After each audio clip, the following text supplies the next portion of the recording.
ఉత్తరప్రదేశ్‌లోనో, మధ్యప్రదేశ్‌లోనో అట్లాంటి చోట్ల ఏం జరుగుతోంది? ఎవరైనా అత్యాచారం చేసినటువంటి దుర్మార్గులకు సంబంధించినటువంటి విషయంలో అక్కడున్నటువంటి వాళ్ళు సీరియస్ అవ్వడం, వాళ్ళు అక్కడ యాక్షన్ తీసుకోవడం. అంటే ప్రభుత్వం యాక్షన్ తీసుకుంటోంది. బుల్డోజర్‌లతో ఆ ఇళ్ళు కూలగొడుతోంది. అదే ఎన్‌డీఏలో భాగస్వామ్య పక్షమైనటువంటి తెలుగుదేశం నాయకత్వంలో ఇక్కడ నడుస్తోంది. కానీ ఇక్కడ అట్లాంటి ప్రయత్నం ఏం జరగట్లేదు. చిన్న పిల్లల మీద అత్యాచారాలు జరుగుతూనే ఉన్నాయి.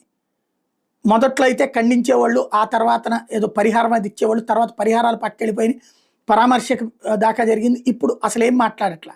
నిన్న కడప జిల్లా మైలవరం మండలంలో కంబాలదిన్నె గ్రామంలో 4 ఏళ్ల చిన్నారి మీద రహంతుల్లా అనే ముస్లిం వ్యక్తి అత్యాచారం చేసి చంపి ముళ్లపొదల్లో పడేసినటువంటి సంఘటనకు సంబంధించిన నేపథ్యంలో పెళ్లికొచ్చిన కుటుంబంలో 4 ఏళ్ల పిల్లలకి అరటి పండిస్తానని చెప్పి రేప్ చేసి చంపినటువంటి వ్యవహారంలో అతన్ని అరెస్ట్ చేశారు.